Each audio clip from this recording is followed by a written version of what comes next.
It's another edition of Time About the Movies, and we have come to the week before Christmas, December 21st, 1990. And we find ourselves in a bit of a predicament here because if you've been watching this show long enough, you know that I go to Box Office Mojo to get the rankings in order of the movies that come out this week, or talk about the highest grossing movie first, and then so on and so forth, all the way to the lowest grossing film. However, if you go to Box Office Mojo and you see the weekend of December 21st, you only see one movie there, and that is Kindergarten Cop, which was a big hit, but it was still not the number one movie in the country because Home Alone was still the top grossing film during the holiday season. Rightfully so. Yes, you could obviously tell why, but, so yeah, and then I went to the next week, and then it was just the same thing, Kindergarten Cop. It didn't really change back into the normal ranking of the top 10 that they had until we got into the new year, 91, and we're only a couple weeks away from doing that.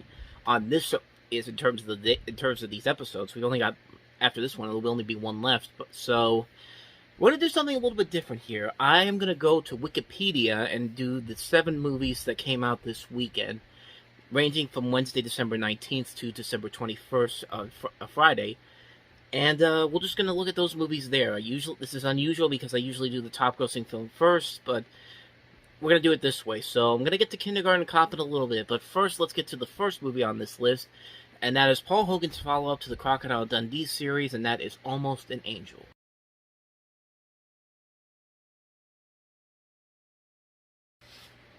Yeah, this was definitely one of those things where Crocodile Dundee was a once-in-a-generational thing. It was a big hit back in '86. The sequel was a success as well. But unfortunately, Paul Hogan never really had that big success like Crocodile Dundee. He never was able to capitalize on that, which is a shame because he's not a bad actor. He can actually be a very funny comedic actor, and I could definitely see where they were going with this movie, but overall, I think they really missed the mark here because I think they made this character that Hogan plays a little too much like Crocodile Dundee, and he's supposed to be this bad guy, but he never really shows it in this movie. Like all he ever like, yeah, he robs banks and he says that he kills people, but we never really get to see it in this movie. And I think because it plays it a little bit too safe for its own good, and I think that's really one of the reasons why it doesn't really work that well. And I don't know, like, you ever heard the saying "never work with your spouse"? And I don't know if working with his wife Linda Kozlowski again really worked out this time around. It worked in the first 2 movies, but not really here. The first 2 Crocodile Dundee movies, I should say. But yeah, unfortunately, this movie didn't really work out all that well. It was a huge failure financially and critically. Paul Hogan would keep trying to make some successes over the '90s, but he would never really have that big success after Crocodile Dundee after this, which again is a shame because I think he could have been a really good comedic actor that would have been able to make more hit movies if he picked the right scripts or something or what. But I just didn't see it in this movie, unfortunately. It has a good idea to it, but just a wrong execution, honestly. So that's my thoughts on Almost an Angel, a movie that really missed the point altogether, I think, really, in the end. So let's go ahead and move on to the next movie, and that is Mel Gibson and Franco Zeffirelli's Hamlet.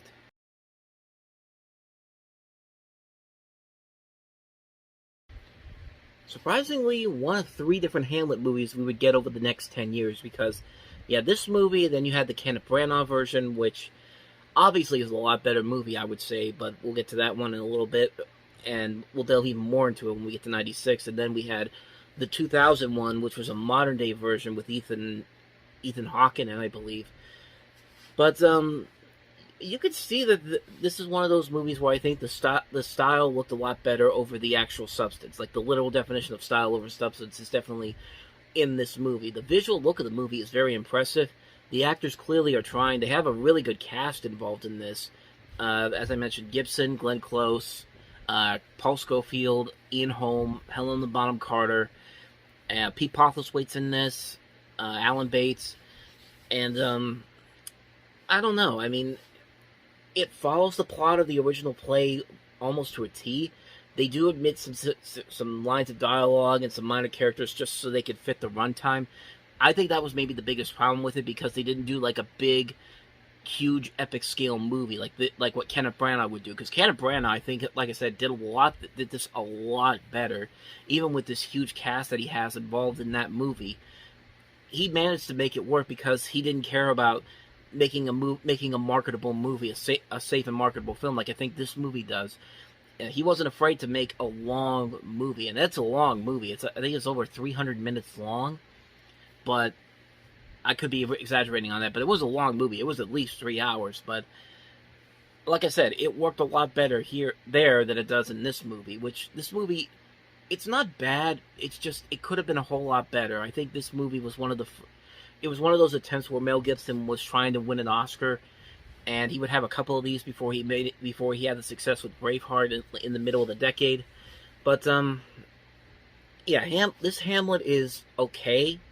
It's not a great movie overall. It's definitely one I probably wouldn't watch over and over again, which is a shame because you could definitely see the production value on the screen. And when Franco Zeffirelli makes a movie based off of Shakespeare's work, it worked well with Romeo and Juliet, so you think it would be able to work the same way here, but not quite. So Hamlet, okay, but I probably will never watch it again. So with that said, let's go ahead and move on to the next movie, and that is, it is what I think it is. So we have Sean Connery and Michelle Pfeiffer in The Russia House.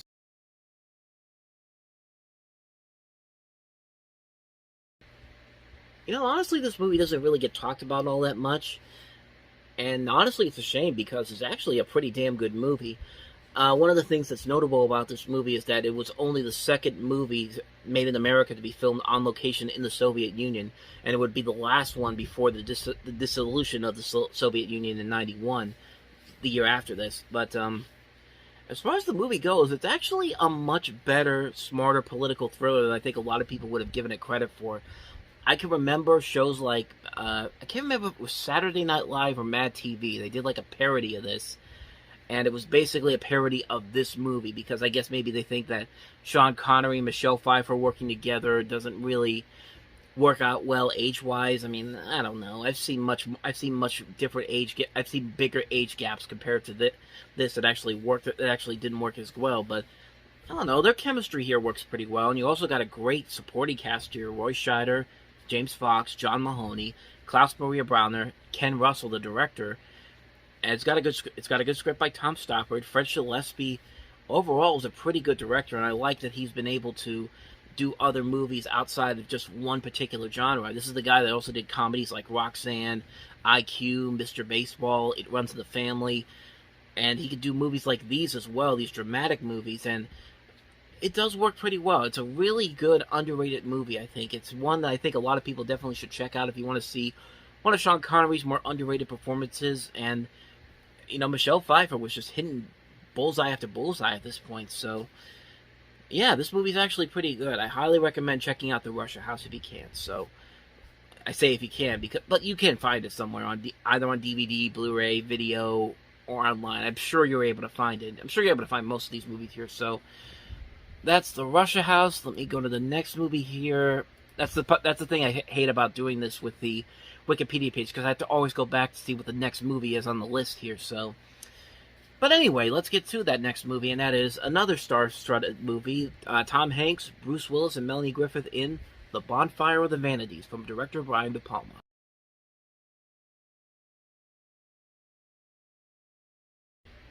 Boy, talk about a movie that has one of those interesting production histories that are worthy of a documentary down the road. But man, with a movie that has a cast this good, and you know, we talk about Tom Hanks, Bruce Willis, and Melanie Griffith. You saw Morgan Freeman in the trailer. You also see people like Kim Cattrall, Saul Rubinek, George Clinton has a cameo here. Geraldo Rivera has a cameo here. Rita Wilson has a small role in this movie. Kurt Fuller is in this. A young Kirsten Dunst, F. Murray Abraham. And then you look at the production history that followed after this. De Palma actually wanted to do this with Jack Nicholson and John Cleese either playing Peter Fallow, but the studio forced him to cast Bruce Willis because he had just come off of Die Hard. And then when the project was first pitched, Mike Nichols was the original director, and he wanted Steve Martin for the role of Sherman McCoy. And they thought Martin was too old for the role. They then went to Tom Wolfe wanted Chevy Chase for McCoy, and then they went to Kevin Costner, Tom Cruise, Christopher Reeve.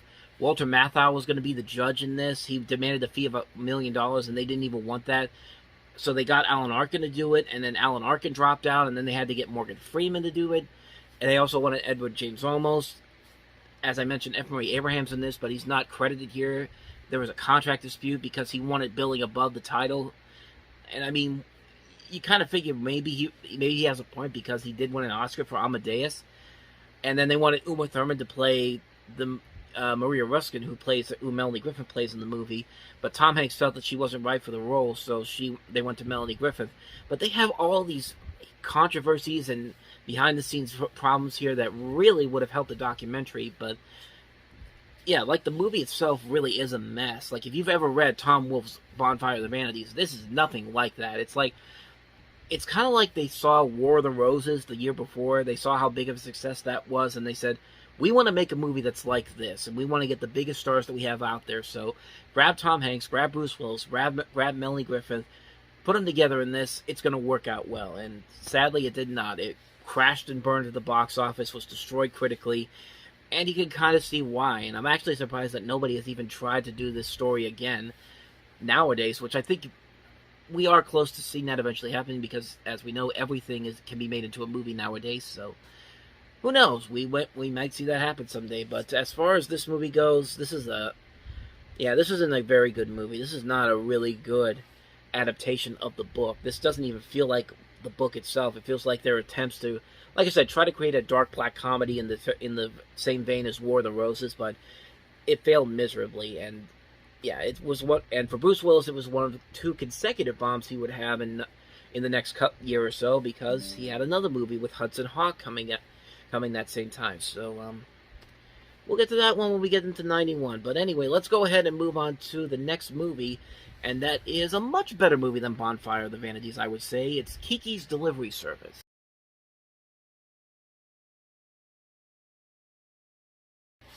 So as you can probably tell there, that's actually the trailer for the Disney dub of this version, which has Kirsten Dunst, Phil Hartman as the cat, Tress MacNeille, Janine Garofalo, Matthew Lawrence, Debbie Reynolds, Edie McClure, and actually Streamline Pictures, who also did the dub for Akira, which came out the year before. They did a version in 1990, but but no matter which version you've seen of Kiki's Delivery Service, the movie itself is overall pretty good. It's really what you'd expect from Hayao Miyazaki. This is definitely right up his alley.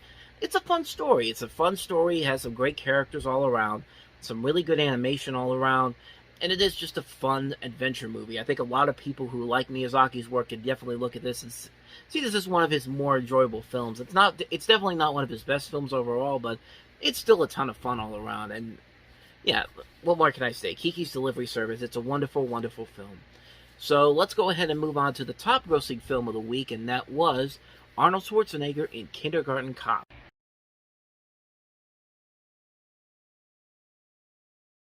Arnold Schwarzenegger looked at this and said, you know what, I want to have some fun with this role. I'm going to do, even if I look silly, like in something like that.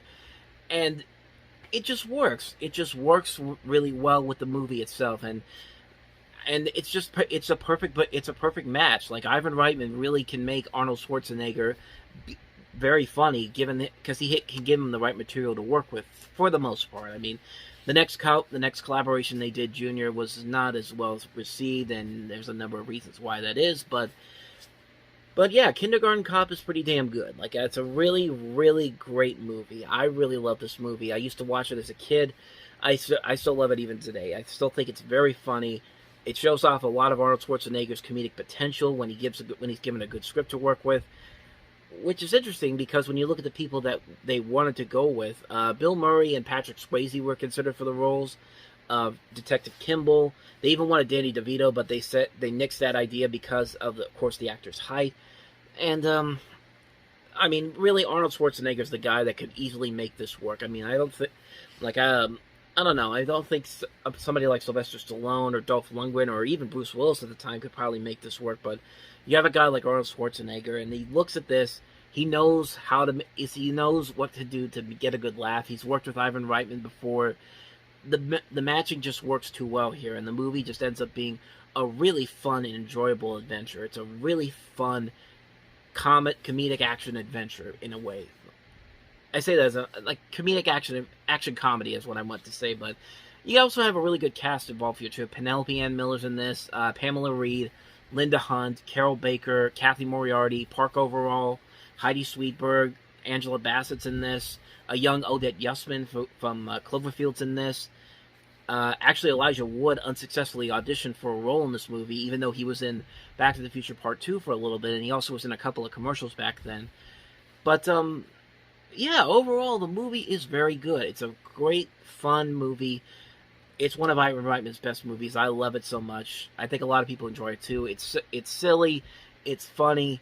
It's just Kindergarten Cop. It's a great, great comedy all around. I love it. So let's go ahead and move on to the last movie, and that is Sissy Spacek and Whoopi Goldberg in The Long Walk Home.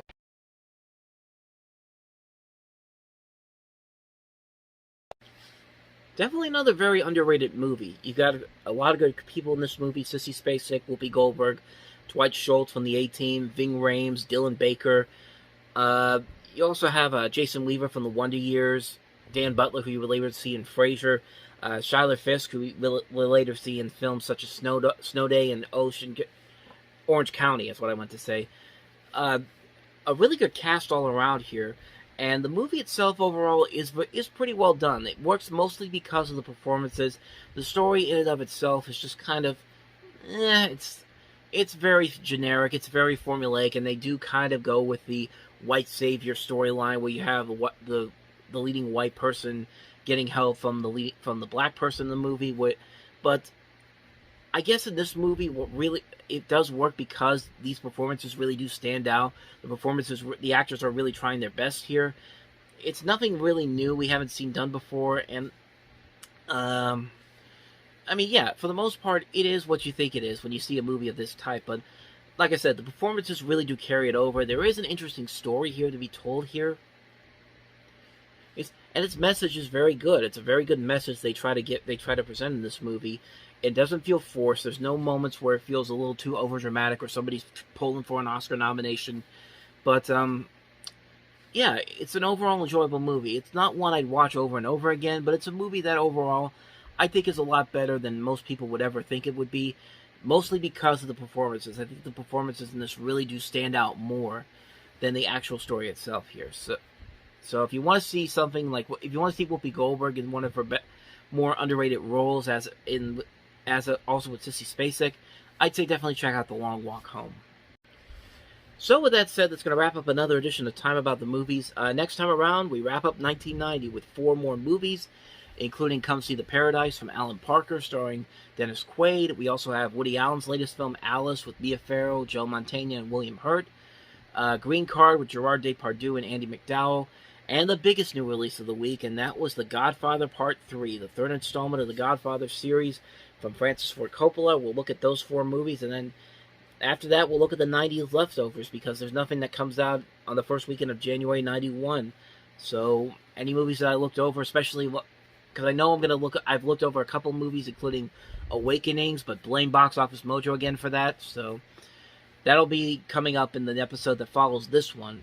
This next one coming up, I should say. So, but like I said, next time around, we'll look at Come See the Paradise, Alice, Green Card, and Godfather Part 3. So, with that said, thank you guys for watching, and as always, if you want to see more videos like this, check out the previous episode, check out the playlist to see all the episodes for 90, and I'll see you guys tomorrow to wrap up the year. So, thank you guys so much for watching. I'll see you guys tomorrow, and until then, take care.